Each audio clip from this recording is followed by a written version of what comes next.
Welcome to Retro Groove. Enjoy your voyage.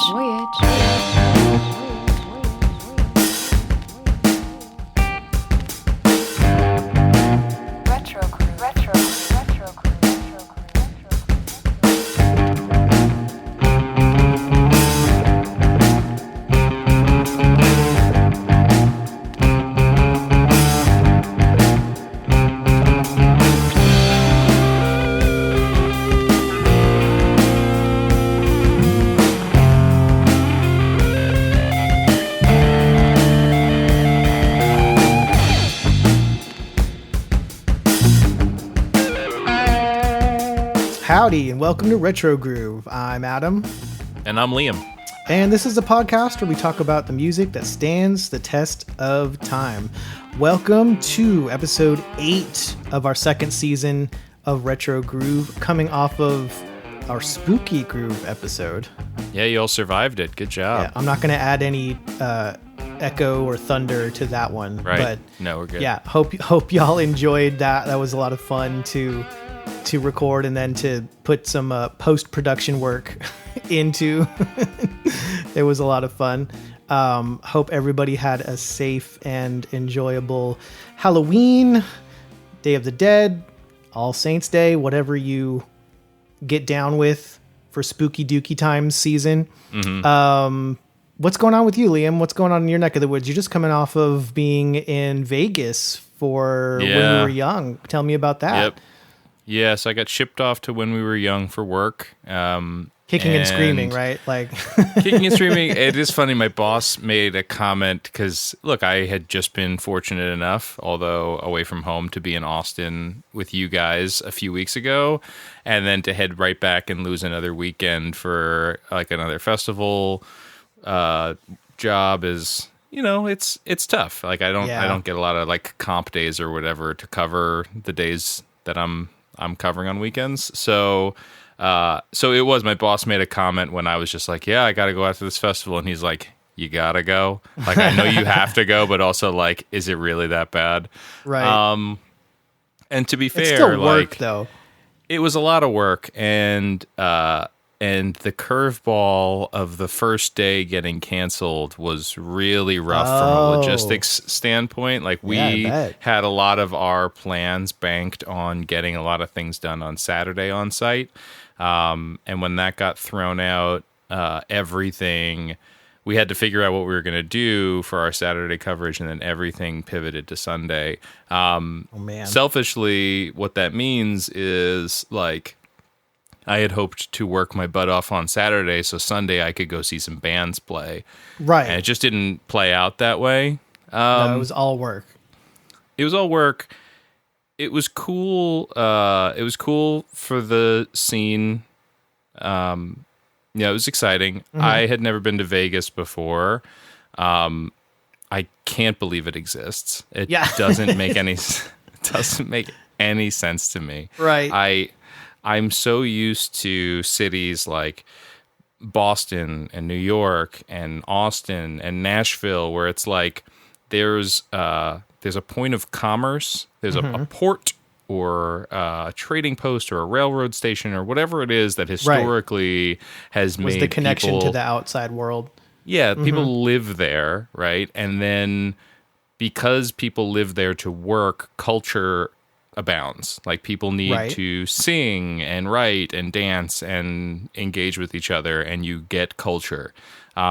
This just seems like a resort that's been amplified over and over and over again, like a copy and paste resort. Oh my goodness. That's just like it's insane. It's people walking up and down the street drinking daiquiris and hoping that they're going to get in to see Usher tonight. You know, like it's so it's like pure tourism. It felt like the biggest mall. It just felt like it was like a giant the shopping worst, mall. Biggest mall with lots of food options and entertainment. I can see from an artist standpoint, if you go there, like the residencies make a lot of sense. Like if you've created a city that is such a destination for tourism that people are going to fly in and spend. I mean, like gambling's not my thing, drinking's not my thing. that's what everybody was doing, Right. and then you go see you go see Sting or whatever. Yeah. So I get, I get from an entertainment standpoint, I get why the artists do it. I guess I get why the people do it. If you're going to go to an all-inclusive resort, I've done them before. There's a definite perk to having everything there in one place, but it just had a falsity to it that just rubbed me the wrong way. So I walked into this festival with all these bands that I loved, feeling like I was in this foreign land, and the wind was ridiculous. The sound was not great. It's a first year festival.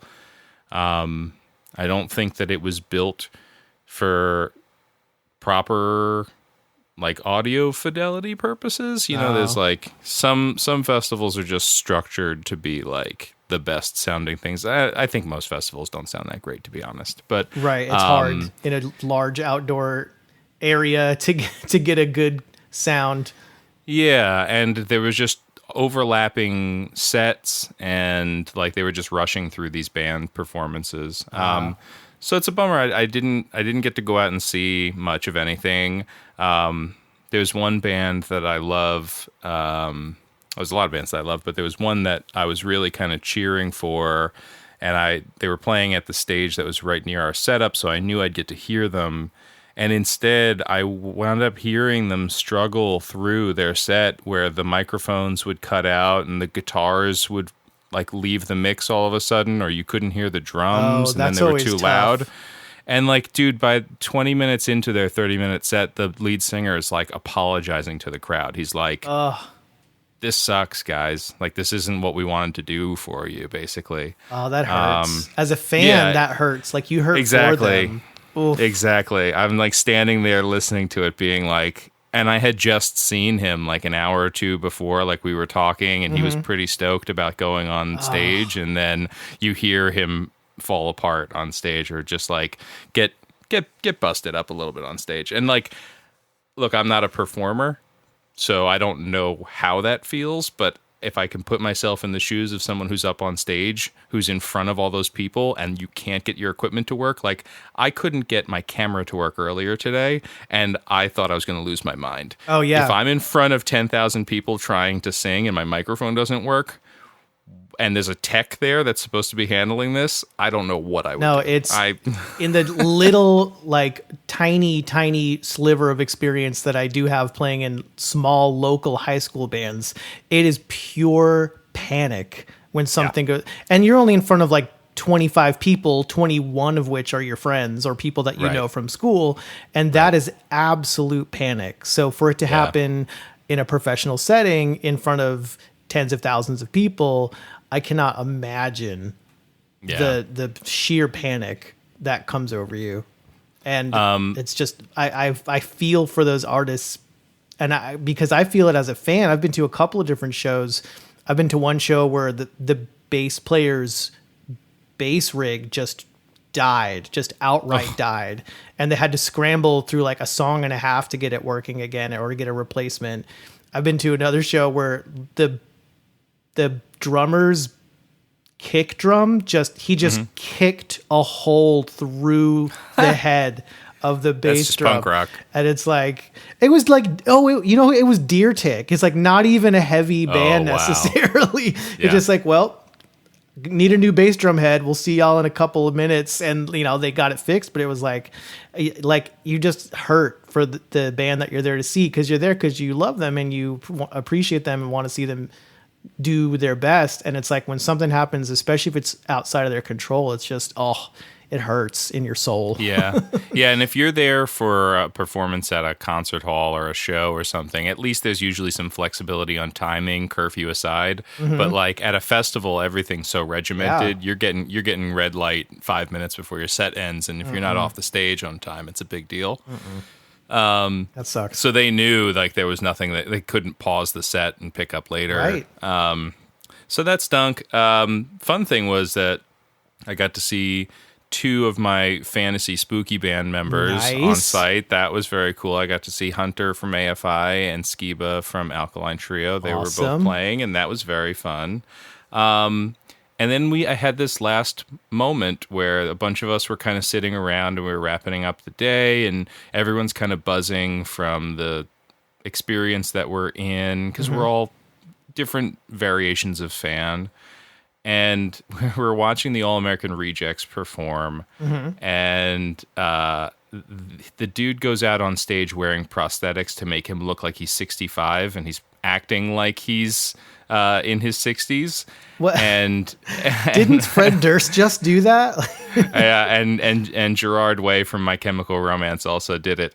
But I'm sitting there on the couch with this lady. Yeah, I'm sitting on the couch with this lady from our marketing department. And she's chuckling, but she's like, "That's so messed up. He's not that old." And I turn to her and I'm like, "We're at a classic rock festival." And she's like, "You shut up. You shut up." And I'm like, "This song was released 20 years ago. This is a classic rock festival."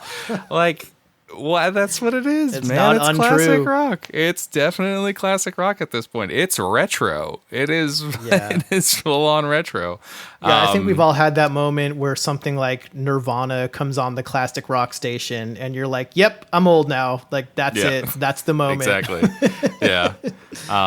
But the last thing I'll say is, obviously I was a fan of a ton of the bands on the bill, and engaging with that scene was great again, and to see everyone kind of come together.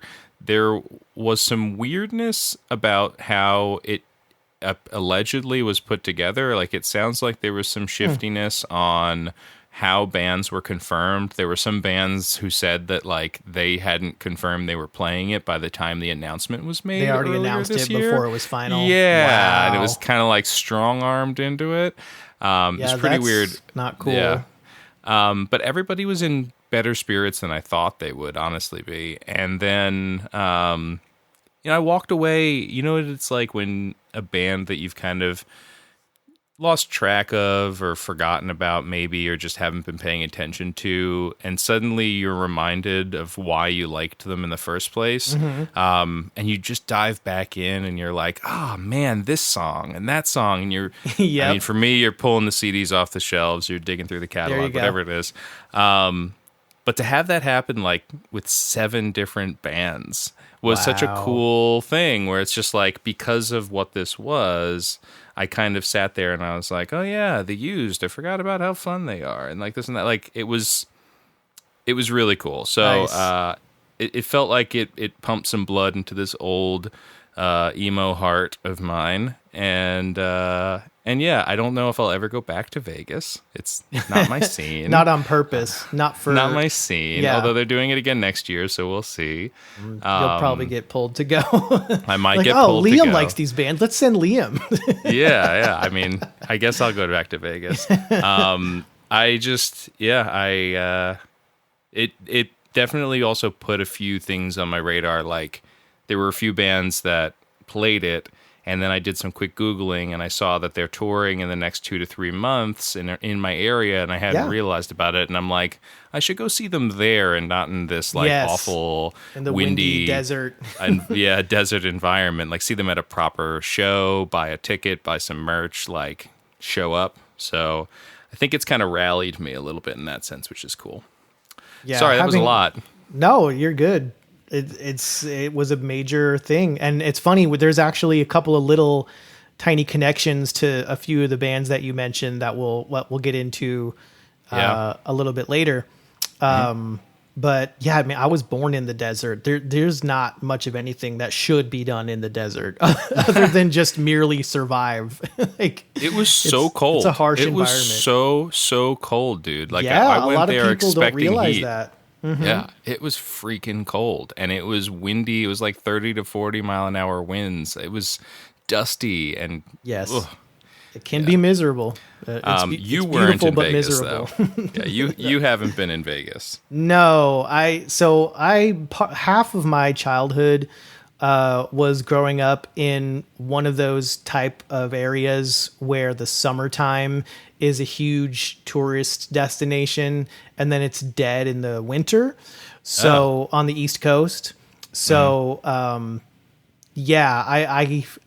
I've seen that, like, fakeness that you mentioned earlier, where, you know, there's kind of a whole facade put on the entire town, the entire city, or the entire area.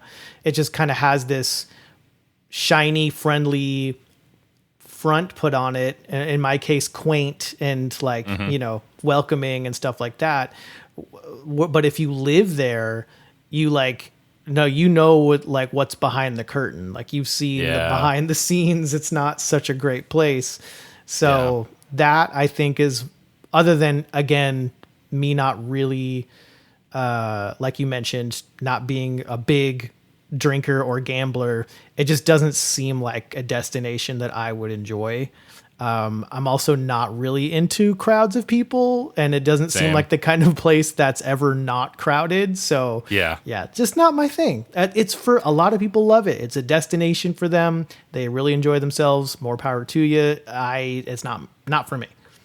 Yeah, it's interesting that there's like, again, I said that it's kind of a black hole for culture, or would seemingly be, but I know that the Killers came out of there, and I know that Imagine Dragons also came out of there. Like there's been bands that were birthed from Vegas. It just doesn't seem like the natural breeding ground to inspire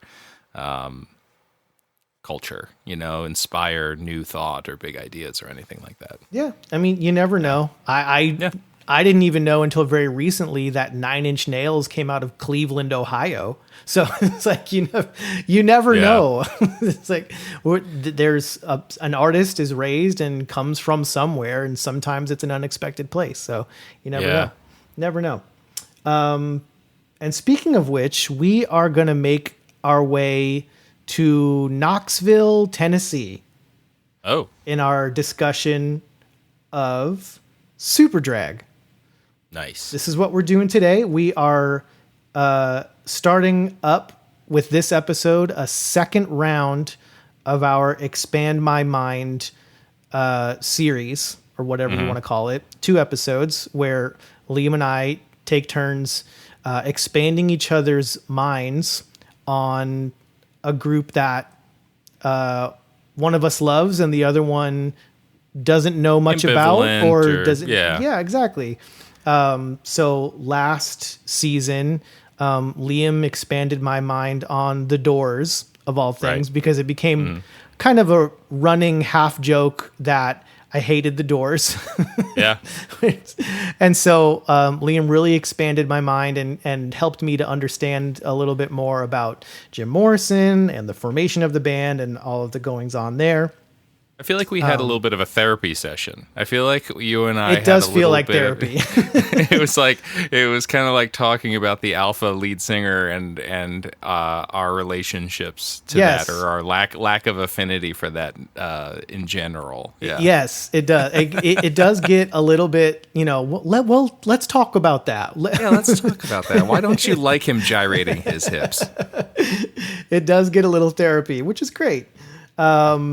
And then I expanded Liam's mind on Radiohead, hopefully successfully. And that was something that had been a formative band for me, and still one of my favorite bands after all these years. And I think we finally, at least from my perspective, got somebody who was a little bit, I don't know, what'd you say?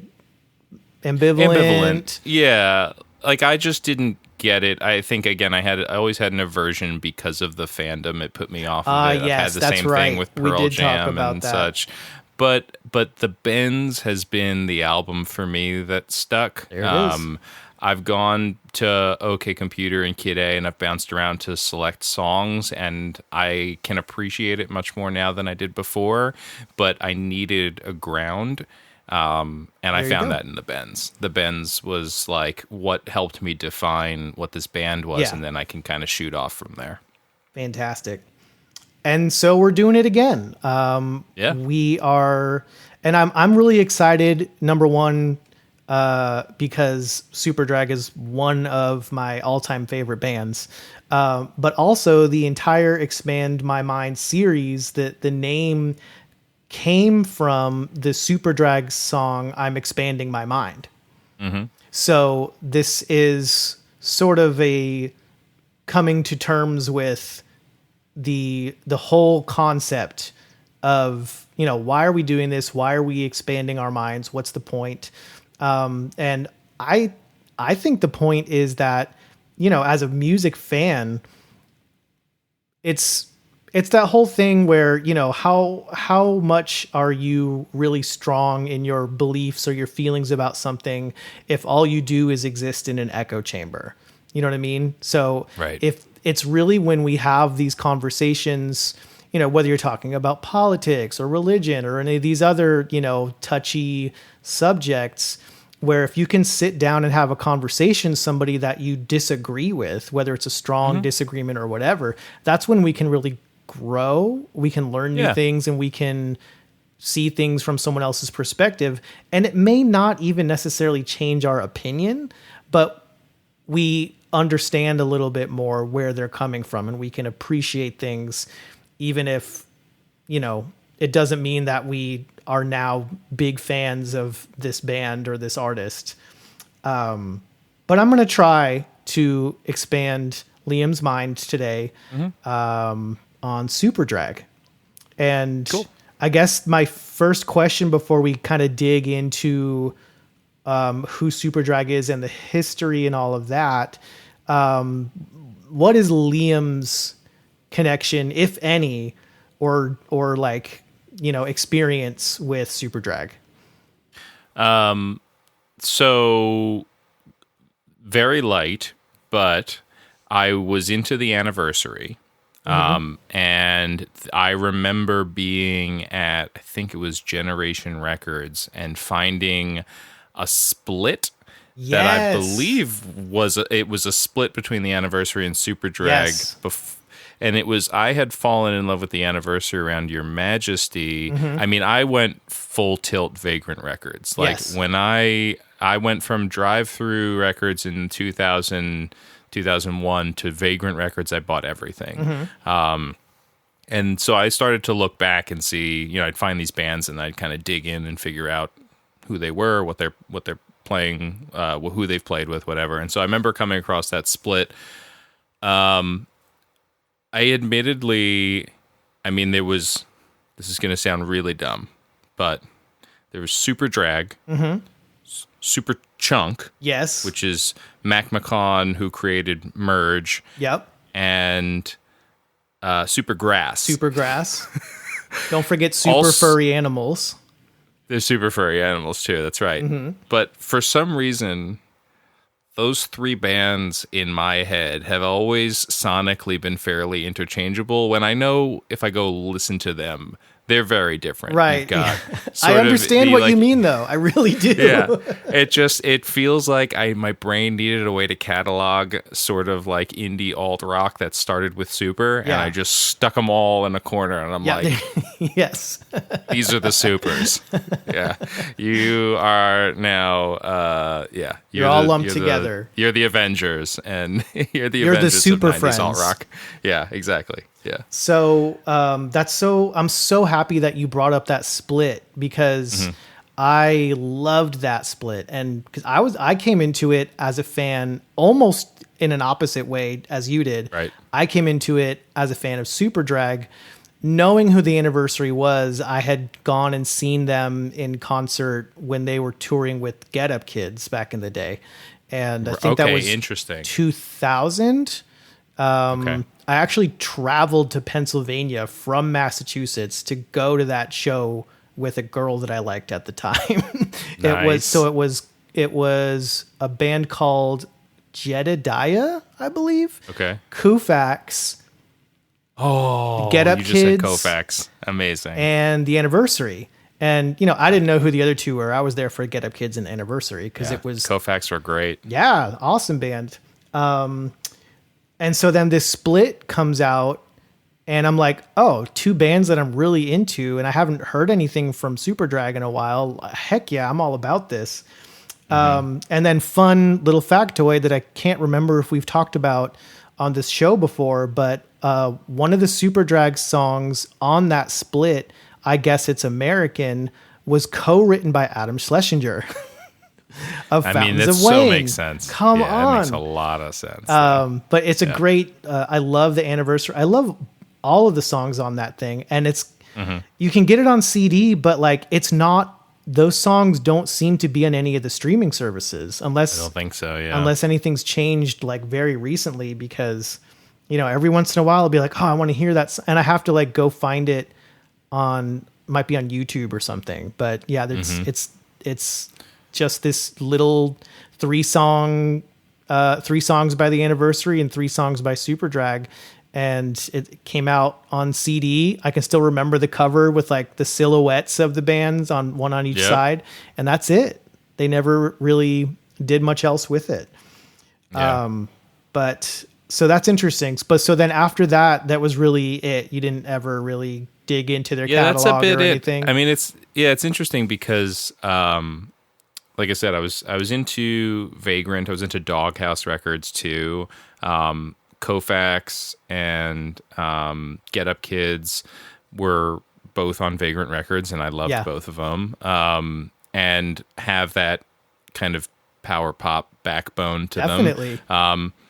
Totally into Fountains of Wayne and everything that Adam Schlesinger did. So it seems like I should have like put Supergrass and Superchunk aside and figured out Superdrag. Well, this may end up coming totally down. Missed it. And it may come down to a timing thing because I think so. So 96, and we'll get into this a little bit more as far as the timeline of everything. But 96 was when they had the big breakout hit with Sucked Out. Right. It was all over alternative radio, all over MTV. And if you like missed that due to just your age or just whatever, then like after that, I couldn't blame anybody for not even knowing who they were. Yeah, like I definitely, by the age of 12, I was buying albums regularly. I had my Buzz Club card for The Wall, and I was defining like a sonic identity. Mm-hmm. But I would have been 11 when Regretfully Yours came out. Oh, okay. I'm familiar with some of the songs on it. Like there's a couple of things when I go back and listen to it, like I now know the music. I've heard it in places, but I definitely didn't see it on MTV. I was watching Much Music at one point because you'd see better, like more eclectic stuff there. But again, that was 12, 13, 14 when I was doing that. Like so I definitely missed it. So across the board. Sounds kind of just like more of an age thing because as we'll talk about in a moment here, they're for the most part considered a one-hit wonder, at least in the music world at large. You know, the Sucked Out was a big MTV hit.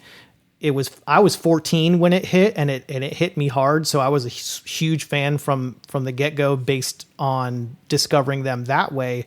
But if you missed that, it's like, how would you even have known about them, you know, until they put out this seemingly random split EP with one of your favorite bands off on one of your favorite labels, however many, 6 something years later. Exactly. Yeah. Like at that point I'm like, I don't know what this is, but I'll take new anniversary music. Exactly. So but you got to enjoy some really, really excellent Superdrag songs on that too. Yeah. Yeah, for sure. So then hitting the rewind button here, going back to the very beginning of Superdrag. So as I've mentioned, they're out of Knoxville. So they're kind of still in that middle America belt of music. Obviously, Tennessee being a huge music state, but typically you're thinking of Nashville and also to a certain extent Memphis. Don't typically think of Knoxville as a big music town, but you know, this is where they got their start. And the band essentially formed by happenstance.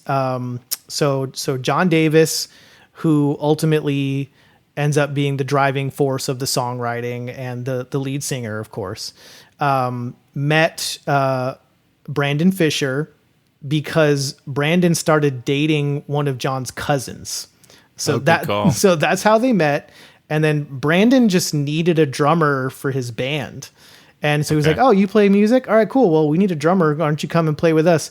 Now, here's one of the silly little half connections, but at the time that band was called The Used. So Okay, not the use that I just saw. In correct. Vegas. Yeah. Not the Used that everybody knows about.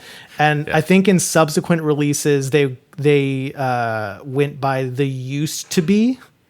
So they Okay. like slightly changed it. And so it was a 3-piece outfit along with the local friend and musician, Tom Pappas. But Superdrag as we know it came about because a friend of the members of the band, Don Coffey Jr., overheard John playing some of his own songs on guitar and singing them. And he was just like, it just clicked. And he was like, oh my God, like, dude, you should be the singer and guitar player in this band. And so he's so believes this strongly that he's like, dude, I'll play drums. You need to get on guitar and sing your Wow. songs. And that kind of, once that dynamic of the band shifted, it took off. It was just like something about John's songwriting. And he's a prolific songwriter, a great songwriter, and as we'll find out, heavily influenced by the Beatles and Pet Sounds era Beach Boys, and also by the early 70s group Big Star. And Okay, yeah. Big Star kind of being known as one of the earliest, if not kind of the formative power pop group. And power pop basically stemming out of the 70s being rock music, but still heavy on a lot of the pop sensibilities coming from out of the 60s with harmony and melody and a strong hook, not delving as much into some of the darker territory of heavier rock music, garage rock and things like that. So it kind of it's perfecting the formulas that people kind of discern from the Beatles and the Beach Boys, Yes. but giving it like Some a teeth. a little drive to it. And Yeah. so, with the combination of John's songwriting and kind of that being his strong influential background, they really start to take off. So they start playing shows. They put out kind of a self-made, self-produced EP called The Fabulous 8-Track Sound of Superdrag. And by this time it's 95. They end up getting one of their early singles called Senorita, which is a great song, featured on a CMJ compilation. And so that's kind of how they get the attention of Elektra Records. Not the Marvel Daredevil superhero. So do they have an album out by that point? Not a full album. No. Okay. So they had some singles that came out. And one of them actually being on Arena Rock Records, which they'll eventually come back around to later. Okay. But I really, from what I have been able to gather, being on that CMJ compilation is what got Elektra's attention, and put out their first ever full-length album, Regretfully Yours, with Elektra. Okay. On top of the buzz from the radio and MTV hit that they had with Sucked Out. And,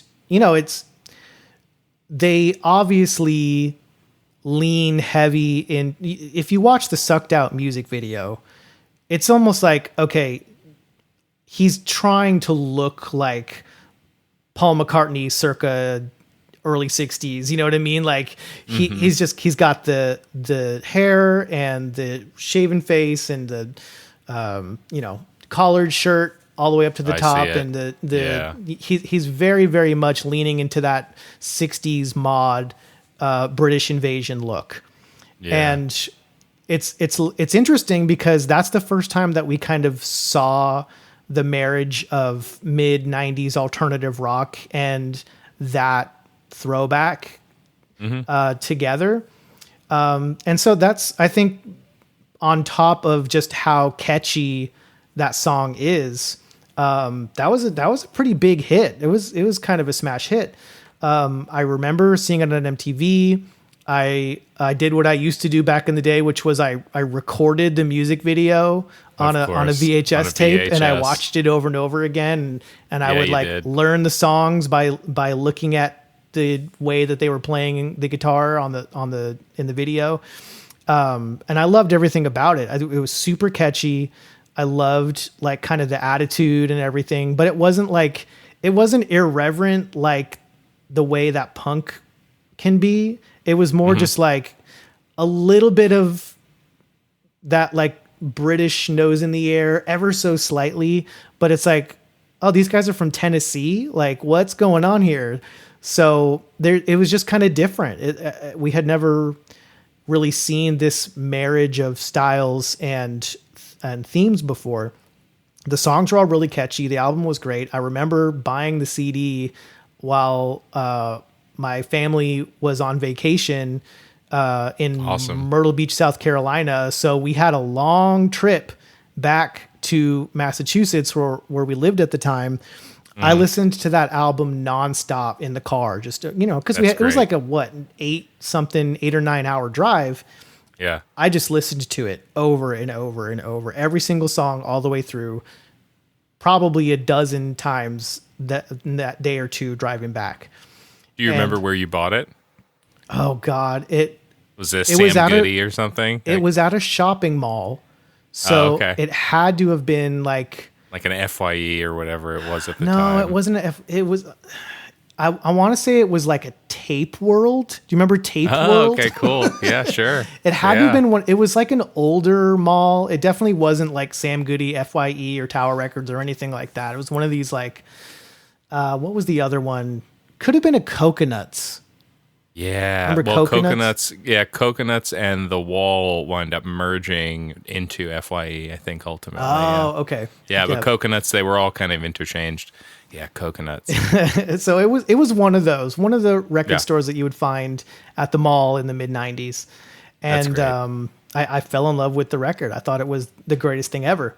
And then, back then there really wasn't, and we've talked about this plenty of times before, but internet barely exists at this point. Yeah. And you're certainly not discovering new music on the internet. At this point, no Google. Yeah, you're looking at AOL. Yeah, you're using MSN search function, which is God knows what that is. Yeah. So you have to know exactly what you're searching for. And I would use it to look up. I mean, I still remember internet before the internet had pictures. I would just look up like lyrics, like band lyrics, it was all text based. It was all like bulletin boards and text and chat and all that. That was basically it, at least at that point. And so I completely missed the fact that they even had a second album come out because. Oh, okay. So what happens is, obviously it's a smash hit. They tour. What happens? The record label wants that sophomore hit. They want more hits. They want do the same thing that you did with the first record, but even better, right? Because you're making us money. They throw a bunch of money at them, and they're like, here you go. Make a follow-up with more hits that's stronger than the first one. Because the single was a smash hit. The first album sold modestly well. It wasn't like this huge selling album, but it did pretty well enough that they were like, okay, there's something here. Let's throw a bunch of money at them and they'll make an amazing follow-up is what Elektra is expecting out of the band. At this point, we start to see that John Davis is no fan of the record industry. He's now, dealt with Elektra and everything that goes along with dealing with a major label, and he doesn't like it. But he's like, okay, well, we've got all this money now to make this album. We're not going to have this opportunity ever again. So let's just make the best damn record that we can that we want to make. Mm-hmm. And this is kind of unconfirmed, but the popular speculation is that the band almost purposefully did the opposite of what Elektra wanted them to do. But they eventually record and release their second album in 1998. It's very much their like Pet Sounds album, for lack of a better word. John plays a lot of additional instruments, organ, piano, sitar, theremin, stuff like that. But the other weird side of the coin of that album is it's produced by Jerry Finn. And we were just talking about AFI, Alkaline Trio, bands like that. Oh, yeah. I mean, Blink-182, he did everything with them from Enema of the State, all their individual stuff. Yeah, Jerry Finn's known for working with pop punk bands, Blink-182, Sum 41, Green Day, MXPX, Rancid. So he knows how to make this style of music sound good in a very, punchy and he can take punk and turn it into very palatable pop music. And so what's interesting with this album is it sounds fantastic. And it's basically co-produced with him. The band does a lot of their own kind of producing with it because they're like, we have this opportunity. We have all this money. They want us to recreate these hits. That's not what we want to do. We just want to make an amazing album with all of these resources that we have. So they just make what they want to make. And, it's my favorite Superdrag record. Like it's That's what incredible. I was going to ask you. That's interesting to me. So this is your album of theirs, and If you I like all their had stuff, to get rid of all their albums but one, I would save this one. I would have to. It's so good. And yeah, I love most of their other records a great deal, and they're very meaningful to me in different ways. But yeah, this is the album. There's sonically, the writing is on point, and they don't produce a hit out of the album. Like they tried to push, I think it was Do the Vampire, but there's just not a pop hit on the record. And so, the label didn't love it. And what's kind of interesting is that Nada Surf, who were also on Elektra, who also had their debut album in 1996, who actually toured with Superdrag, they had the same thing happen with their 1998 album, and Elektra dropped them. Elektra drops Superdrag, they dropped Nada Surf. They didn't produce. You know what I mean? Yeah. Nada Surf had that big hit with their first album, and it was a big kind of MTV and radio hit. And their second album, they made the album they wanted to make, and it didn't produce the hit that the label wanted. Yeah. I mean, it wasn't just the 90s where this happened, obviously. Right. But things did start to culminate in the 90s and then into the early 2000s when the wheels really start to come off. And it's a bigger conversation to be had. But the 90s were, they're littered with this story. I mean, it's no secret that I am a massive Jimmy Eat World fan, and their story is nigh identical to this. Yeah. The only caveat is that once they get dropped, they're like, well, we're still going to do this. We like each other. We're going to write a bunch of songs. Right. They start working day jobs to fund their next album and wind up in that session or in that process writing The Middle and Sweetness and Bleed American and all of their massive hits that then come out, and then the labels have to pay attention again, and they get signed to a new record label. There you go. That's not how it usually plays out. I think of Jawbreaker, we mentioned Jerry Finn. So Jerry Finn was an engineer and then producer who worked in tandem and came up under Rob Cavallo, who also worked on those Green Day albums and would go on to work with Goo Goo Dolls and My Chemical Romance and whatnot. But Rob Cavallo was one of those folks in that time who, Green Day's a great example of it. They were finding these gritty bands out of the Bay. They were putting shine on them, and they're sticking them out there to sell a bunch of records. Right. And the artists resented it. Jawbreaker broke up because of that, basically. Like the band, it put such a strain on these bands that it's a tough dynamic to be in a creative endeavor with a bunch of people to begin with. Mm-hmm. But like, I mean, I don't know what happens to Superdrag. I know that they don't continue to make a whole lot of music, or it's at least on and off after this. But like, well, they certainly drop out of the public eye. Yeah, they lost. And go ahead. I was just saying, like, it's the way that the industry was built at the time to be profitable, as profitable as possible for the labels, and it just destroyed art. It destroyed these artists, man. It's like, so I mean, please, I'd like to know what happens next, because this is a story that just you hear told over and over it's and the over tale again as old with some as of these time. bands. And it's super unfortunate. The 90s are just rough. Yeah, it got especially rough in the 90s.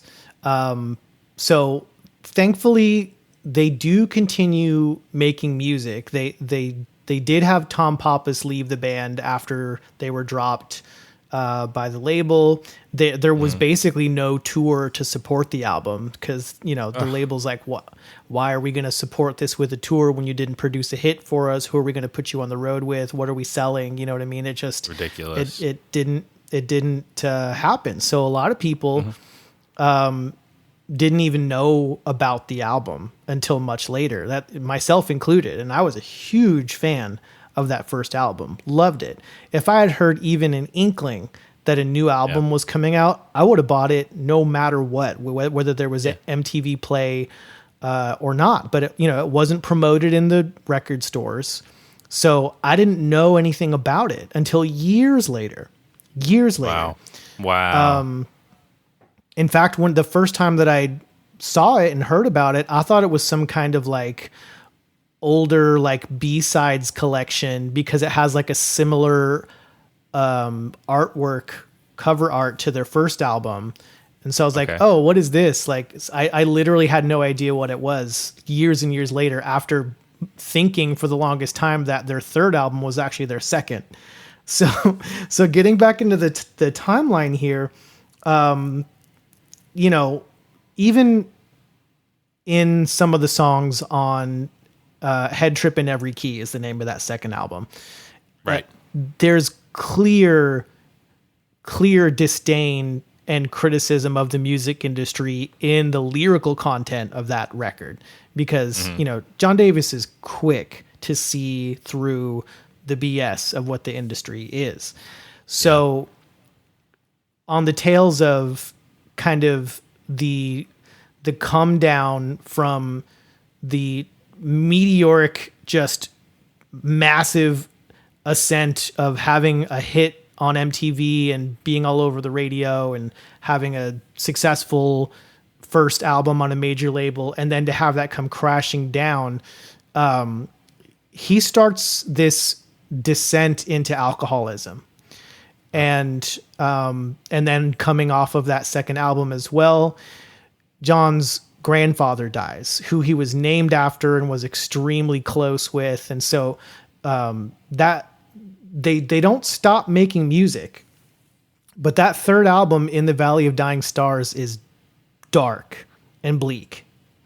They did get dropped by Elektra, and they actually go with Arena Rock Records, who put out one of their early singles. They're based out in New York, and they put out In the Valley of Dying Stars. It's kind of a dark record. It's songs about alcoholism, songs about death. And it's again, not being pushed by a major label at this point, but Arena Rock is just basically like, make y'all's music, go for it. We like what you're doing. Just do that. But there's not the big financial backing of a major label to promote it and all of that. I'm not 100% on the dates, but somewhere in there, they end up doing the split with the Anniversary somewhere around that same time. I don't have the date in front of me on that split when that happened, but In the Valley of Dying Stars comes out in 2000. So after that, they kind of tour a little bit, but they really seem to be sort of directionless without the, I guess, I don't know if guidance is the right word, but you've got people pushing you to go a certain way, do certain things, sound a certain way when you're working with big, well-known producers and you've got the backing of a major label. So they end up putting out 2 years later, and it's interesting that you see this 96 first album, 98 second album, 2000 third album, 2002 fourth album. Yeah. So they're still putting out an album every 2 years. Yeah, that's a cadence. Which is kind of amazing considering the ups and downs of their career itself. But as far as consistently putting out music, it's just like album every 2 years for 4 albums in a row, which is no small feat. It's pretty amazing that they even got the opportunity to put out a third album after what happened with the second. Yeah. And they end up putting out another album with Arena Rock. It's called Last Call for Vitriol. And this is where it starts to get a little bit, okay, what direction is this band going in? Because this album does 2 different things. So the third record is, like I mentioned, very dark and a little bit bleak, but they go back to just the strict guitar, bass, and drums formula. No, sitar and psychedelic instruments or anything like that. With this one, they end up going on one hand in a little bit more of an acoustic / Americana kind of direction, maybe digging into that Tennessee influence a little bit more. But also there are songs on the record that lean more into the heavier alternative rock than they've gone before. So the album almost kind of goes in 2 different directions from one song to the next. And it works. It's still a good album, but you can tell listening to it that it's a tiny bit disjointed. Like it doesn't flow like most of their other records do, and it doesn't have as much of a cohesive sound throughout the entire thing. Still a great record, and it has some of their best songs on it, but it's inconsistent is the best way to put it. Are you aware of it when it comes out? Yes. So, But again, as far as I know, I thought at the time, this was their third record. Right. But you're tapped in at this point. Like you're able, because we're talking 2002 at this point, right? So you can look this stuff up online. You can figure out where they're going a little bit. To be honest with you, the band wasn't like on my radar. Like I was looking up online what was happening with the band at the time. I just knew that, they have these 2 incredible albums in Regretfully Yours and Valley of the Dying Stars, and Valley of Dying Stars being my favorite at that point. I just randomly came upon the fact that they had a new album out while I'm browsing for CDs at the record store. And I'm like, oh, Superdrag has a new album? I didn't know that this was coming out. I'm going to buy this immediately. Right. And it was great. I loved it, but it's just a little bit different. A lot more acoustic songs, a lot more ballads, and, chalk it up to getting older, still having John's battle with alcoholism kind of front and center. But as far as in his personal life and with the trajectory of the band, this is where the what hits the proverbial fan. So even chronologically before the 4th album comes out, before Vitriol comes out, John Davis is driving to his parents' house, pulls his car over, and just breaks down. Just the years of everything happening, the like constant unstoppable descent into alcoholism. And he just literally pulls his car over, has a breakdown, and just cries out to God, the God that he knows from growing up in Tennessee, and feels like he got his answer from that primal cry for help from something up there, and essentially just becomes a born again Christian, just like there. He just converts at not knowing where else to go, not knowing what else to do with his life. It's just like, look, if I keep on this path, I'm going to die. Like this alcoholism is going to be the death of me if I don't do something. So what that means is he, gets cleaned up and quits alcohol and starts to turn his life around. But at the time, John is equating Superdrag with the alcoholism. And he's basically like, I can't get clean and turn my life around if I'm going to continue with Superdrag. Yeah. So the album comes out. They actually tour for the album.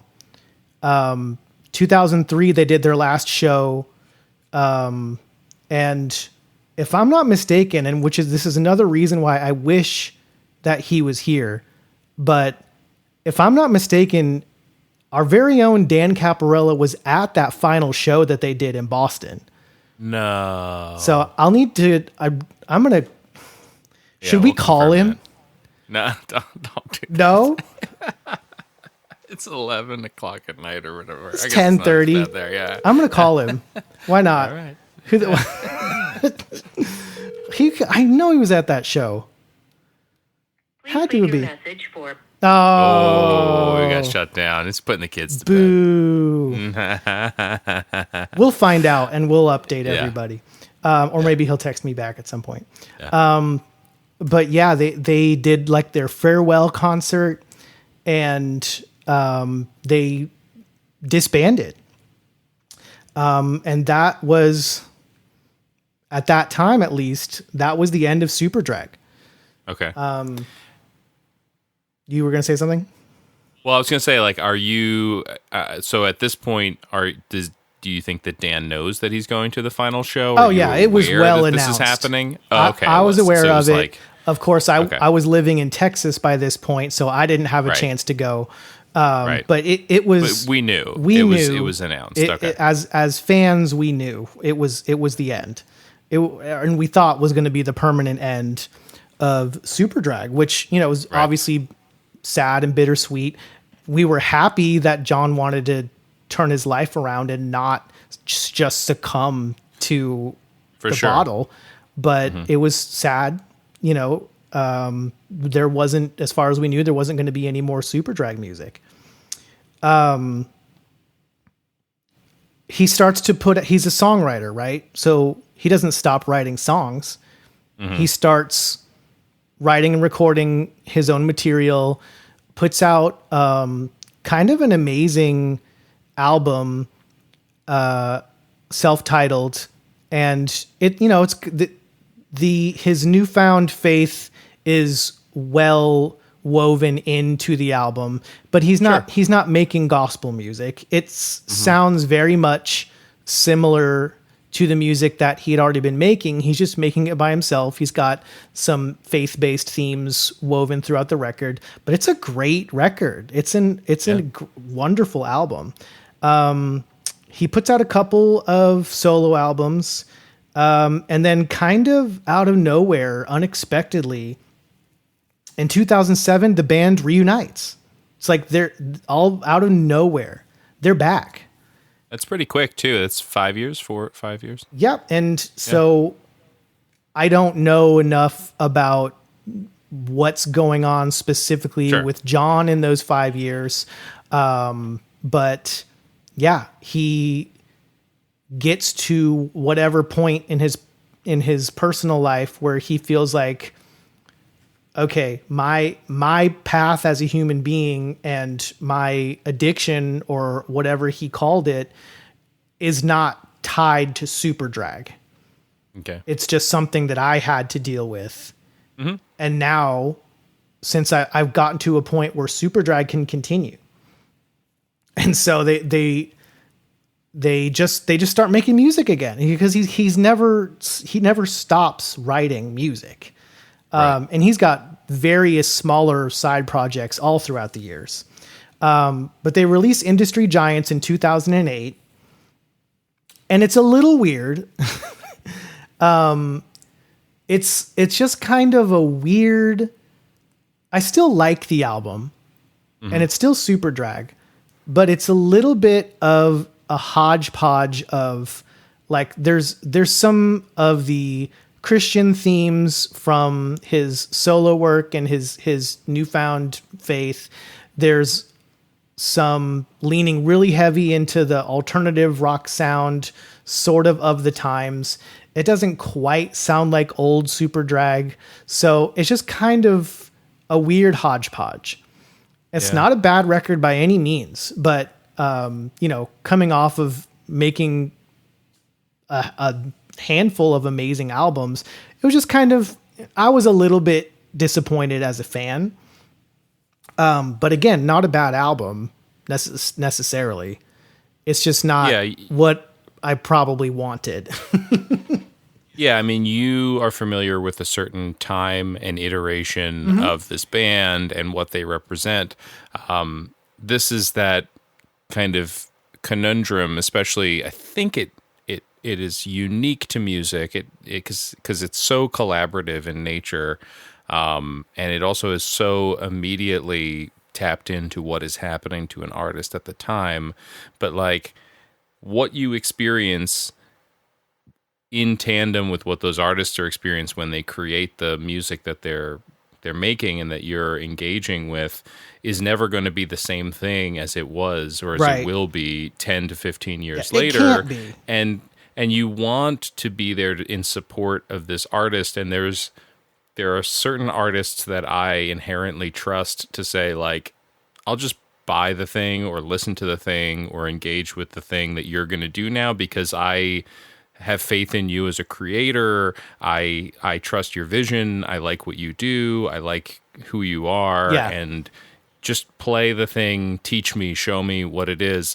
But there are also those situations where then they try to push something to happen. I mean, this seems on paper, you got your band back together. Yeah. You're doing your thing, but this is 5 years after people have had transformative things, and maybe that just doesn't work anymore. You know, like maybe that's just not the dynamic that these people can have in their creative force. It didn't seem to quite be the same. And you see that with a lot. That's okay. It's definitely okay. But at the same time, the album was also just okay. There's nothing that I could point to that I could say like, oh, that's bad, or there was anything wrong with it. It was fine, but it just wasn't like, what made those initial first few albums just so great. So something happens in 2010, and I'm going to try very hard not to speculate on there being a connection between these two things. But in early 2010, Alex Chilton, the lead singer of Big Star, dies. And this is one of John's heroes. The sound of his band very much coming directly from the influence of his love for Big Star and bands like it. Fun fact, incidentally, the Big Star song In the Street was adapted to be the theme song for That 70s Show. Oh, wow. Little factoid. But yeah, he dies, and Alex Chilton dies.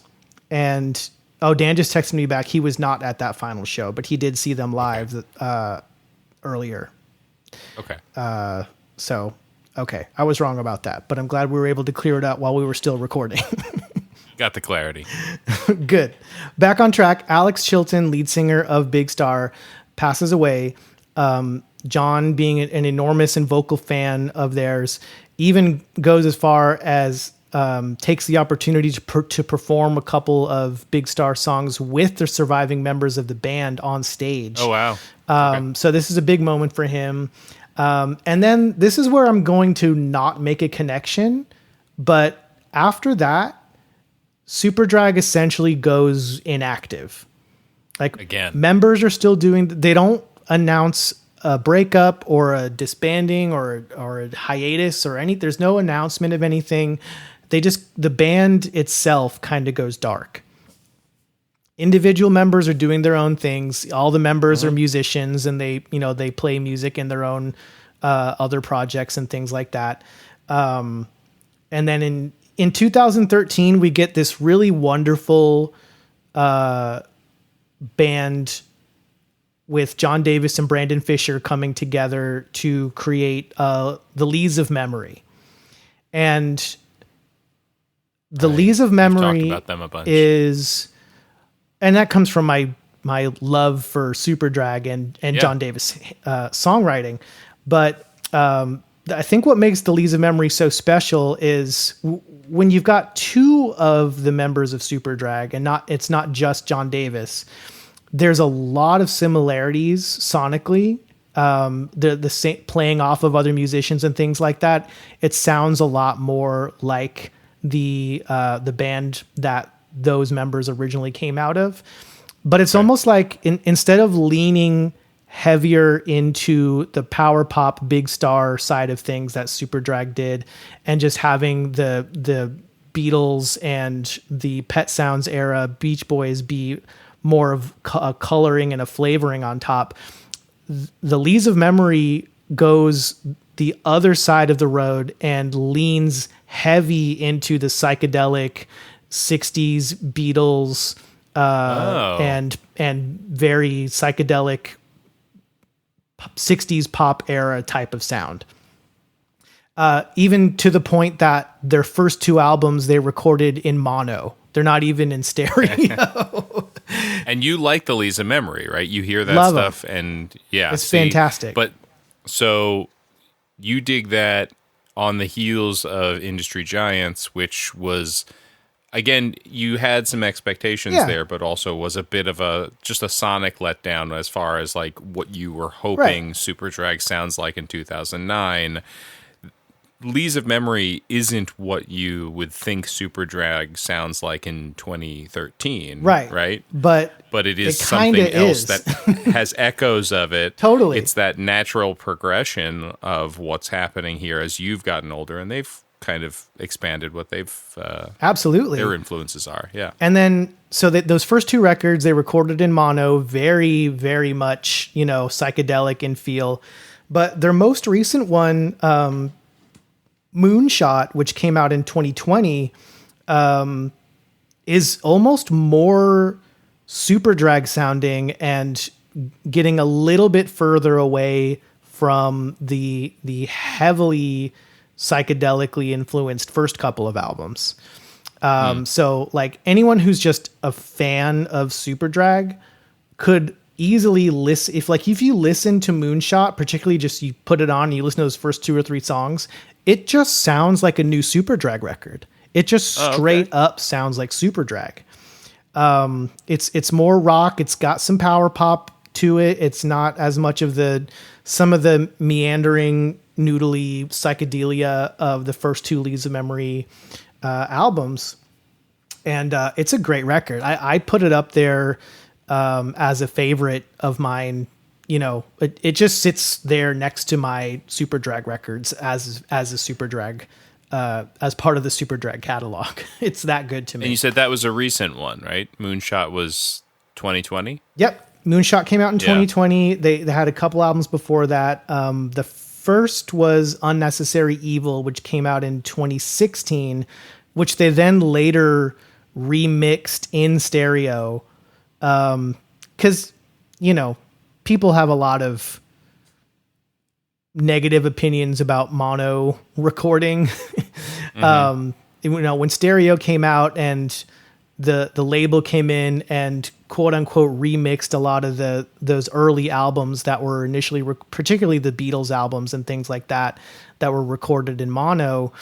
They didn't do a very good job of getting a nice balance of sound. It was just like, well, drums go out of the left speaker and the guitars and vocals come out of the right speaker. And it's just like very jarring kind of mix. And, but even that, if you go back and listen to the mono where it's just like, John calls it, he likes having everything coming right down the center into your third eye. So there must be something to it. And you know, if you're listening in your car or something, maybe you don't necessarily notice. But neither here nor there. They released Moonshot in a beautiful, full stereo sounding rock and roll mix, very nice sounding record, great songs, memorable songs. They re-release Unnecessary Evil in stereo. And for me as a Superdrag fan, I'm like, oh, I guess this is my Superdrag now.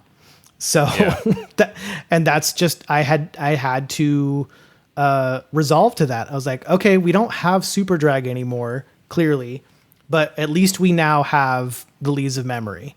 And, you know, the Superdrag social media accounts would just like retweet or share everything from the Leaves of Memory account. So it's clearly all like being run by the same person or the same people. But then all of a sudden, kind of seemingly out of nowhere, which has now become a running theme, earlier this year, Superdrag announces they're working on new music. Okay. So we've got, and with the full original lineup of musicians. So something's happening. If Moonshot is sonically in that space, very then much at least so. It means that he's in that writing space. I mean, he's the primary songwriter, I take it. Yeah. So it seems like he's in that sonic space. I'd also say that, you know, the Leaves of Memories, these side projects and such, like they have their fan bases, you know, these bands and these artists are lucky to be able to foster a relationship with something that can financially sustain them through these fandoms so that they can earn some sort of a living by making music in these side projects or these new bands, these new iterations without a major label, selling some merch, going out, you know, selling a couple hundred tickets and paying the bills. But I would wonder if the kind of thought here is, you know, it seems like everybody gets along. Yeah. If they didn't, they seem to be now. Yeah. The best thing to do is to put out and work on some new music together to stir things up, to see how things are, to have new product out there, but also to justify and have like a celebratory tour, which is how bands make their money. Yeah. So I'm not trying to commodify the situation, but it wouldn't surprise me if there's this kind of thought of like, all right, it's been a few years. We're all good. I've got some ideas. Let's kick the tires and pay some bills. You know, like, let's make some cool music together and let's go out there and celebrate Superdrag and their legacy. And we'll go play the hits and we'll go out there. Like, again, I've talked about the Gaslight Anthem a bunch. Right. Like, they're doing the exact same thing right now. They're a little bit of a younger band, but they went on hiatus for 5 or 6 years and they just like did solo projects and opened a barber shop and did whatever. And they're like, you know what? We can sell out like 1,500 tickets a pop, you know, throughout these towns. Let's make some new music. Let's connect with the fans. Let's get out there and make some money and celebrate this catalog. So the cool thing is that you'll get to go to a Superdrag show. You'll get to see the original lineup. Hopefully. They're going to play the hits. Yeah. They're going to play the hits. And you'll have some new music. And if that music isn't great, you have an artist who is engaged enough to be creating great music. I mean, another band that I have a similar thing like that is Bright Eyes and Conor Oberst. I mean, I have such a connection to Bright Eyes' early catalog. And then when Conor would go off and do his Mystic Valley Band and his solo stuff, it was so good. And then he came back around and put out 2 Bright Eyes albums in the past like 7 or 8 years, and they're good. They're good, but they don't feel like I want them to feel. And I'm more attached to his solo stuff. now. Like I've kind of followed that vision, and I almost don't need him to do that. But Bright Eyes kind of sub-headlined When We Were Young Fest, you know? And there's a prestige and there's a paycheck that goes along with that. And they should be paid. He's not going to do that. Yeah, exactly. Like, no, 100%. And I know you understand that too, but like for anyone listening, like we're not using the term paycheck as a pejorative. Like the artists don't get paid well enough as it is. Like they should at all. They should be paid a lot more for what they do. And if they can make it work, like if Superdrag can, or any other band that had success in the past, or failures in the past, like if they can get together, get up, and honestly, even whether they are able to get in the studio and record something new or not, if they can get up and tour, why not? Yeah. Like, do it while you still can, because we're entering into a time where we're seeing a lot of our favorite artists who kind of can't anymore. Yeah. You know, we see it happening with Phil Collins, who just literally is like, hey, this has to be my last tour. I can't do this anymore. Broken. My body cannot do it. As much as I want to, my body can't. Yeah. So, yeah, I don't see it as a cash grab or anything like that. It's just simply like, if that's something that's on the inside of you and you're still able to do it, and then also like get even some kind of paycheck out of it, absolutely do it while you can. Yeah, that would, if Superdrag tours and comes anywhere near me, I am not missing that show. Oh, look who it is. Dan's calling me back. Oh boy. Hey, I got your texts, and you are on episode 8 of season 2 of Retro Groove. Oh, the call dropped. Come on. Oh no. Well, so I'm looking at this. It looks like the Lees of Memory have been playing, like when they did some gigs. Yeah. It was like 400 to 500 seater rooms, or 500 ticket rooms, whereas Superdrag played the Ryman. That's 2,500 tickets. Yeah. You know, like that's, so they know that they can go out there. And they can. They've done shows recently. Hey, are you there? I'm here, sorry. Well, in 30 seconds, Dan, we're recording. I don't know why I'm getting such a bad echo, but tell me in 30 seconds what Superdrag means to you, because we really wanted to have you on the episode and you couldn't be here, which we understand, but I'd be remiss if I didn't at least get a statement from you about what Superdrag is to you. Well, thanks for thinking of me. You know, I remember growing up, Superdrag was always kind of playing second fiddle to these much bigger bands that we like Weezer or you know, and other bands. It's midnight. I can't think right now, but I'm just going off feelings right now. And so, you know, now we're 20, you know, now we're like 36 and 40, and True. The bands that stood the test of time were the Superdrags, right? They were the bands that were like, they were solid. They had really good songwriting, and you know, when we were kids and we wanted like the poppy, like sugar candy, that was what we got from Weezer. But now we don't want to listen to Weezer anymore. We want to listen to what Superdrag is talking about. That is correct. I feel like they are like just they're solid. They write incredibly great songs. I mean, I knew you called them Beatles worship, and I didn't even know what that meant until I listened to the Beatles with you recently. And then I was like, oh, you know what? A lot of what I listen to is Beatles worship. Yeah, a lot. Yes. It's true. Which is funny. But I think that's the best way I can describe it, is like, you know, they were good when we were younger, but now that we kind of understand more, they're like great. So that's kind of, I guess.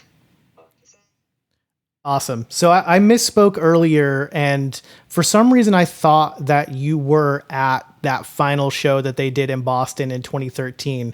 But you did see them, and so I guess maybe real quickly, what was that experience like? Because I never got to see them. Oh, really? Oh, man. Yeah, I saw them.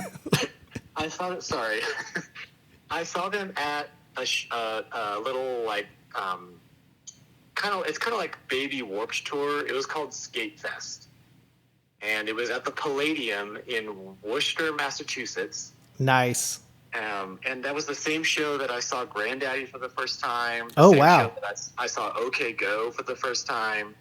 I saw Thursday there. Just a bunch of bands that I liked were going to be there, so a bunch of us made the trip. I don't remember what year that was. I don't think you were around. No, I would have been in Texas by that point. But I do love your pronunciation of Worcester. Worcester. Well, thanks for calling into the show, Dan. Yeah, no problem. No worries. We'll have you on for real sometime soon. Yeah. All right. Thanks, guys. Okay, love you. Love you. You still have my copy of Tiny Toon Adventures for the NES. It's been in my backpack since like 2 weeks ago. Okay, I'll see you soon then. Okay. All right, bye. Well, joke's on him because I still have his weed whacker. One's worth more. So that's Dan's little Superdrag. That was great. Interjection there. So I guess at this point of we've gone through the entirety of the Superdrag story and, my connection to it as what those two things would weave in and out of each other. So then I think we're getting to the point of the Expand My Mind episode where if you have any lingering questions about maybe either what makes the band so great or where you should pop in or what have you. Well, so I bounced around a little bit just to kind of refresh my understanding of it, and I can see Head Trip is probably going to be my favorite album. I love a pop sheen on something. Yeah. There's a lot about what I like about Jimmy Eat World specifically, but across a lot of different artists. They've already come up in this conversation, which is great. You know, it's funny, like you mentioned Koufax, which is such an obscure, weird band right? that nobody's ever talked to me about before. But like I had a Koufax t-shirt and I saw them at the Knitting Factory. Love like 'em. I was into that band, and it's so strange that this is a band, Superdrag's a band that I had blinders on. Like I definitely missed it. I think that it was a combination of it's Timing. it's a bummer to think. I mean, what we keep coming back to, right? And it is at the heart of a lot of this, and it's why I keep kind of mentioning branching paths of this, is how things are marketed to us. Yeah. I've run into so many situations where I've now met the people who were selling me things in high school, and I'm like, holy crow, like you're the reason why I bought that album. Like this one guy knew to pair something with another thing and put a little standee in the right spot or stick an insert into a different album or whatever it is. Like some marketing muckety muck figured things out. Yep. And the other side of that is that it also means that we miss so much stuff. Oh, yeah. I mean, the thing that blows my mind is that there's that second album, which is your favorite, and you didn't know about it. No. And it's 1998, and like you should have known about right. it. Like it's so crazy to me to think. And we can point at the internet, and we can point at the label shelving things or whatever. Well, now we would just be able to hop on Bandcamp and see what else they've done, or or whatever streaming service. Yeah, you know what I mean? you hope you're following somebody on Twitter. I mean, the fact that you know that Superdrag's getting back together and there's new music is because they're posting it on social Exactly. media. Like, there's no one in the marketing department at the labels anymore Right. that can do that. Exactly. But yeah, I guess my main question is like, what is it like? Are you?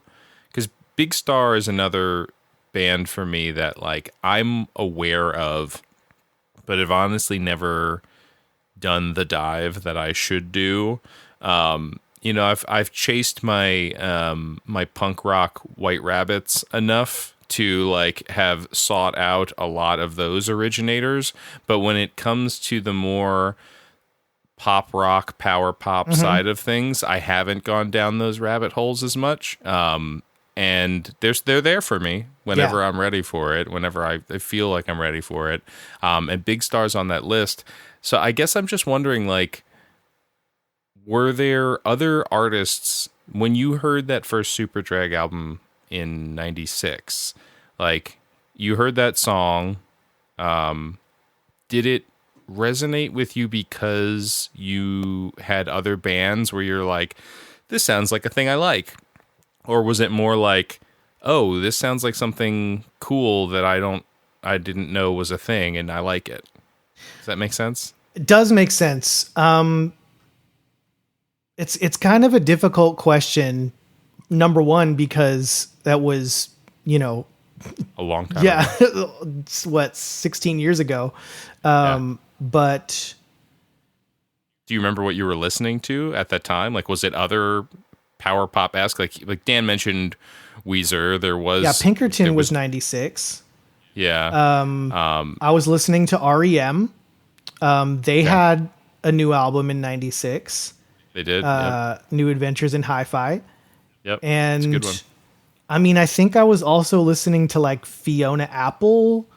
Okay. But what about like Beck or I mean, I Cake was into or Beck, any- and yeah. I don't. That was what was so crazy about mid '90s quote unquote alternative rock, is there was so many, and obviously we now know that there's nothing new under the sun. These are just sounds that are coming back up again through the eyes and actions of an artist at work.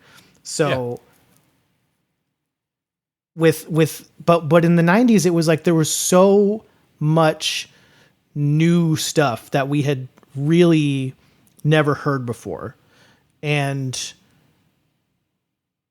you had a lot of these bands like the Eels, and you mentioned Cake, right? Mm-hmm. Where it was like, okay, I know these chords, I know these chord progressions, but they're doing something kind of different. Like they're tapping into something emotional within me somehow. Mm-hmm.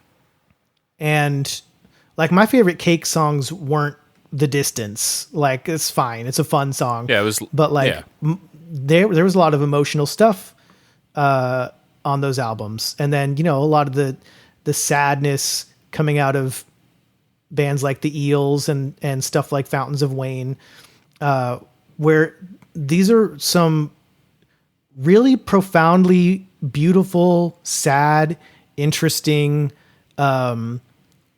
just little snippets of life.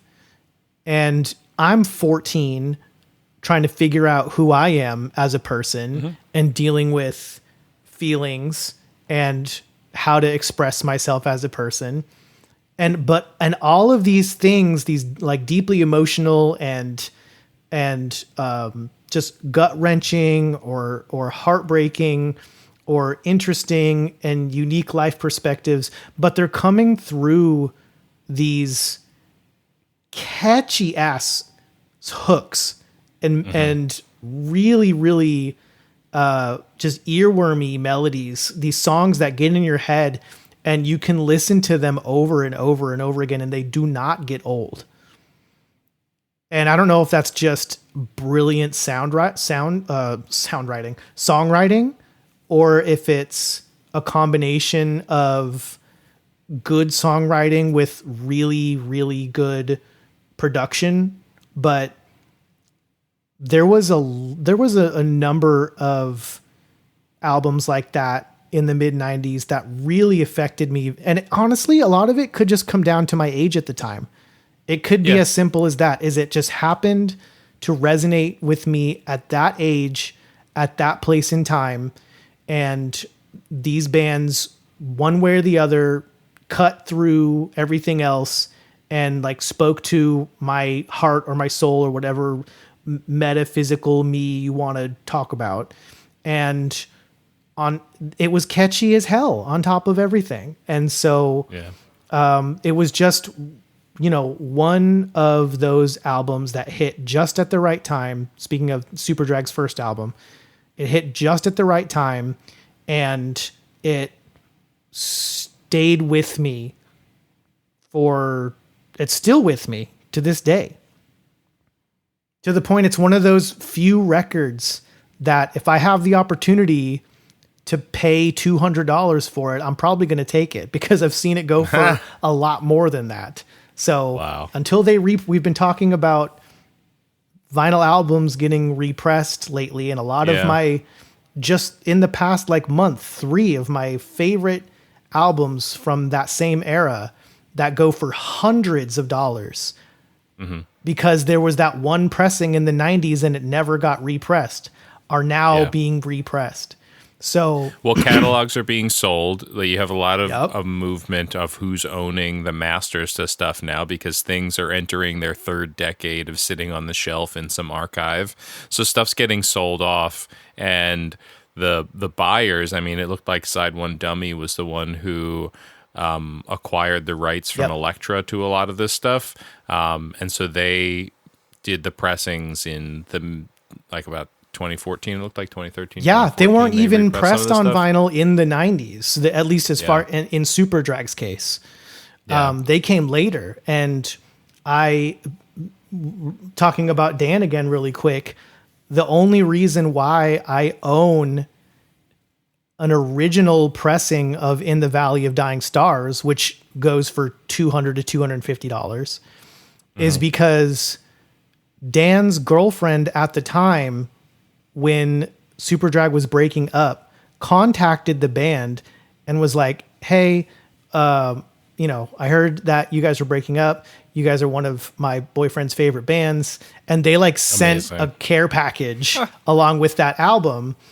And then so wild. I don't know, 5 years ago or so, Dan just found it in his garage. I still have this. You collect vinyl records. Do you want this? There you go. And I'm like, it still had the shrink wrap on it.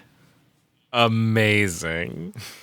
So we just kind of sat there looking at it should we open this? Did you? And then of course it's of course we're going to open it. We want to listen to it. So plus it was it wasn't in the greatest condition. So, sure.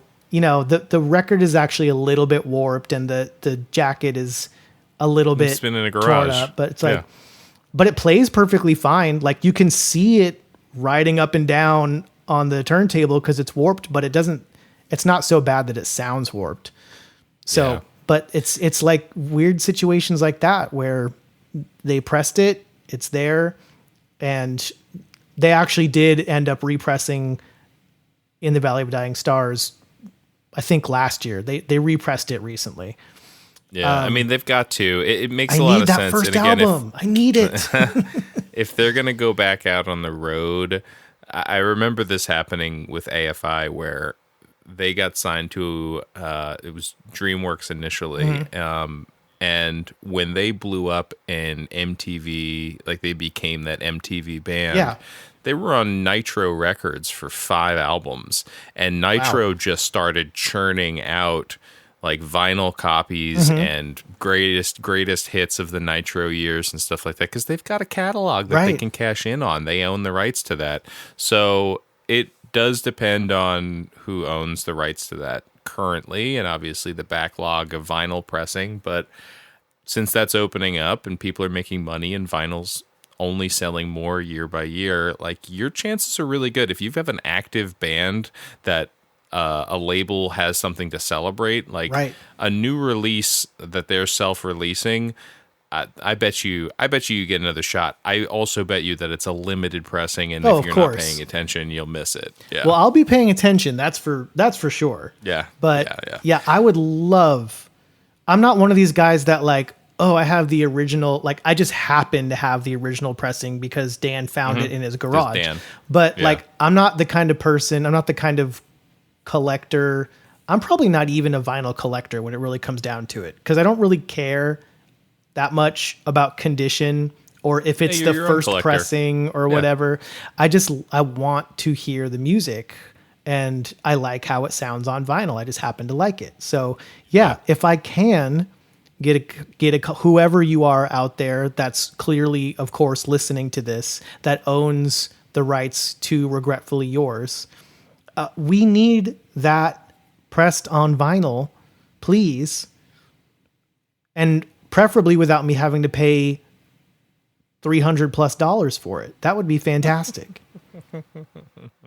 I was quick enough. I probably 3 or 4 years ago, I found and purchased a copy of the vinyl pressing of Head Trip in Every Key for about $70.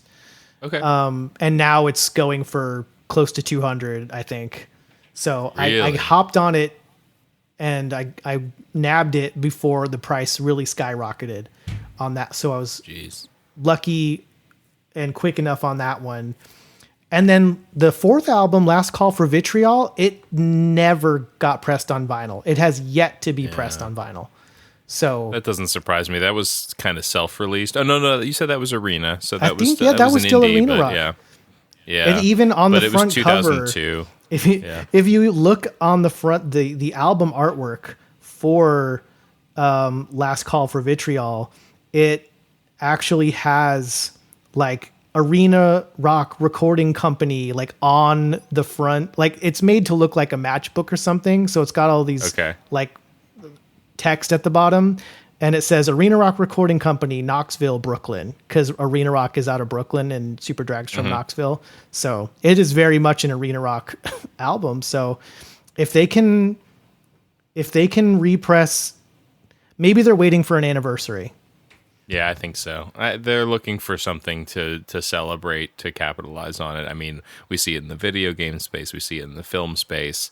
You know, you have existing content. You just need to be able to market it in a way where people are going to shell out the $50 that you want them to pay. So So we'll see what happens. And so Yeah. that is, that was number one, my story behind what happened to me, thanks to Superdrag in the mid 90s. And now my hopes for the future of Superdrag. I really have no idea what to expect from a new album, but I can look to Moonshot from 2020 as kind of an idea that, you know, it'll probably be similar to that. yeah, I think that if you're looking at it as it's an opportunity to celebrate everything you love about Superdrag, and compare that with the fact that you know that the driving songwriter, regardless of whether or not this is what you want Superdrag to sound like in new music form, will be doing something that, like, you guys are still on the same bandwidth. The fact that he went off and did his own psych expressive thing, and you're like, oh no, I can get there. Like, this is where I want to be. It's Totally. not where I thought you were taking me, but I'm there. That's a great relationship to have with an artist, if you can call it that. But it's a totally great relationship to have with an artist. For sure. So that's kind of a killer 1-2 punch. You know, I feel Absolutely. like you're going to get your chance to go to your first Superdrag concert, which is crazy, Ooh, right? That'd be insane. Yeah, and then you'll get new music regardless, whether it's Superdrag or something else. There will be new music. We know that. And they've played shows in Knoxville.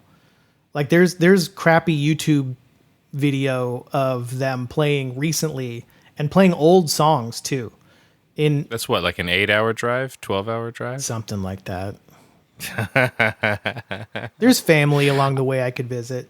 Yeah, you're good. So your yeah, no, homework. I think. Go ahead. Sorry. Yeah, I was gonna say. I think that covers me. I mean, my takeaway from this is that in my fandom of Vagrant Records and all of that, like, because these guys weren't signed to Vagrant, I wasn't at the right show. Right. I didn't get sold the right brochure or insert to connect with these guys. And by the marketing time wasn't there. by the time, 2002, I was graduating from high school. I was kind of into metal at that point, but I was all over the place. We all were. Yeah, I feel like the time that was right for me would be either have been like 2000, 2001, but mainly like 03, 04, when I'm really like digging in the city, like through stacks of CDs and like listening at the listening stations at Tower Records. Yeah. Like, this would have been the band that I discovered if it had happened and coincided properly, or if I had seen them open up for a show that I went to. And I'm honestly, like, as we were sitting here, I scanned through just a couple of lineups for old shows that I remembered, because I saw the Get Up Kids, I saw the Anniversary, I saw Koufax. You know, I was going to all these shows in 99, 2000, 2001. It seems weird that, like, I didn't see this band. They feel like a band that was touring at the time that I would have seen them open. I mean, and I can't find anything. I was convinced that they were going to tour with the Anniversary, because Anniversary they were like coming out of the sound from their first record, which is very much more on the pop punk emo side. And their second record slows down and gets more emotive and it more similar to a band that would make sense to go on tour with Superdrag. So I was convinced that was going to happen. But I think what happened instead is that Superdrag broke up. I think that's, and unfortunately that fits your timeline too, of when you probably would have ended up discovering them, is by then they weren't a band anymore. If there had been another tour, I bet you I would have seen them. There you go. Yeah. Probably. Yeah. All right. But just like you missed that second album, I just feel like I missed them, you know? So this definitely helps kind of open my eyes to something that you didn't even know. I didn't even know was there. And so your homework is to listen to Head Trip in Every Key. Yeah. And then maybe a little bit of In the Valley of Dying Stars, and let us know what you think. So, but I should, Regretfully Yours is sort of not the place to go. You're suggesting skip that initial kind of out the gates deal and look for the elevation. As a fan who has a deep personal connection to Regretfully Yours, it's not a good place to jump in now. Okay. For someone that wasn't there being affected by it at that age when it came out. It's honestly even a little bit sonically rough. Like, the production is not great. In contrast to this day, the production on Head Trip in Every Key is outstanding. It's inspirational. The production on that record. And that's whether you're listening to it on the car, in your earbuds, or on vinyl. It sounds amazing. So, all right. Well, I mean, you don't have to sell me on Jerry Finn, obviously. Well, yeah, and I was just going to say that's probably part of it. A huge part of it. But so definitely listen to Head Trip, and then just to catch the descent of what was happening, listen to as much of In the Valley of Dying Stars as you can stand, because again, I feel like it's kind of bleak. I feel like I should moonshot too. Like, I feel like maybe I don't need to go full Lees, but like maybe moonshot from Head Trip. Moonshot's great. Like, there's even a song on there. I think it might even be the last track. That's inspired by Prince and the music of Prince, and it's nice. It's very different than what they normally sound like, but it's awesome. I love it. All right, cool. Something to listen to. All right, so next episode is going to be Liam's turn to expand my mind. Do we know? Yeah, my plan is to talk about Bob James. So Bob James is jazz pianist, arranger, record producer. He's in his 80s now. It's interesting. So you've never seen Superdrag. I have never seen Bob James. I've missed opportunities multiple times, and I kick myself for it. And he, as I said, is in his 80s, and it's making me very nervous that I will never get to see him for different reasons than the band breaking up. Right. That sounds like me with Paul McCartney. I'm like, oh God, I don't know if I'm going to get that opportunity. Yeah. I also I had this moment where I did my Vegas trip and whatever, and then I Googled yesterday. I was like, man, am I ever going to see Bob James? And I looked up his tour dates, and there was an October 20th tour date in Vegas, and I'm like, was I there? Was I there? And I didn't go see it, and I wasn't. I was there the next day. Whew. But I felt for a second this pit in my stomach of like, man, I just blew it again. But yeah, Bob James, the conversation I think is going to be about him as an artist, but also, I mean, I think we've talked about yacht rock a little bit. I like the soft rock, and I like how it's kind of come to prominence. That we're very embracing of Michael McDonald and Christopher Cross and Bread and all these artists. Like, we can see the musicality in what I think was kind of looked as just like a throwaway kind of soft rock commodified cheese. And I think that the Kenny G effect of smooth jazz, smooth jazz is still a dirty word in many ways. Like, I don't think it's gotten its yacht rock resurgence. Yeah, well, like the fairness, like yacht rock does kind of put a bad moniker on things because it commodifies that a little bit too much, and the artists don't love that. But at the same time, it's undeniable that it's put a new lens on things where people are listening to it and they're like, oh, but this is actually like really good. Like the vocals are amazing, the arrangements are killer. Like, there's a lot going on here. We just threw it away as cheese rock. Yeah, and I think the Kenny G effect on smooth jazz, I mean, Kenny G's an amazing performer, but it was just so easily teased. It was so easily generalized that it gets thrown away.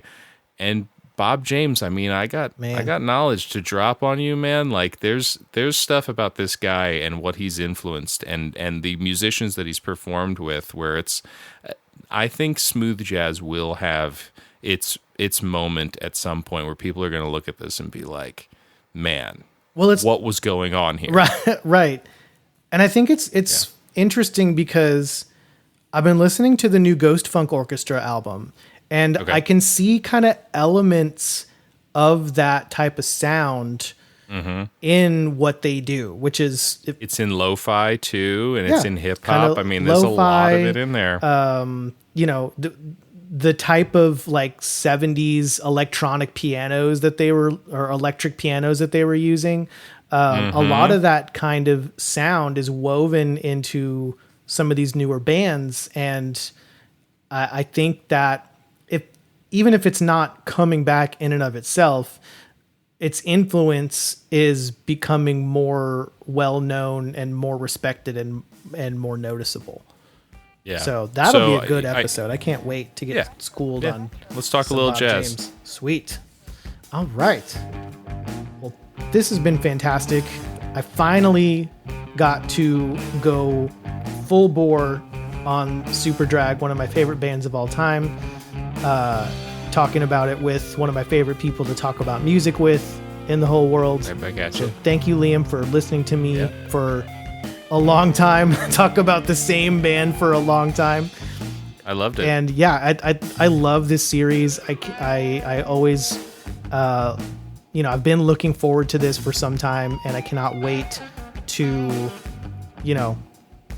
hear all about an artist that I know basically nothing about in our next episode. So really excited about that. Hope you're excited about it too, listener. Thank you so much for listening to Retro Groove. As always, we are part of the Retro Logic family of podcasts. You can find us on Discord, on the Retro Logic server. You can also find us on Twitter at RetroGroove_pod. Thank you so much for listening. Have a good evening. Bye.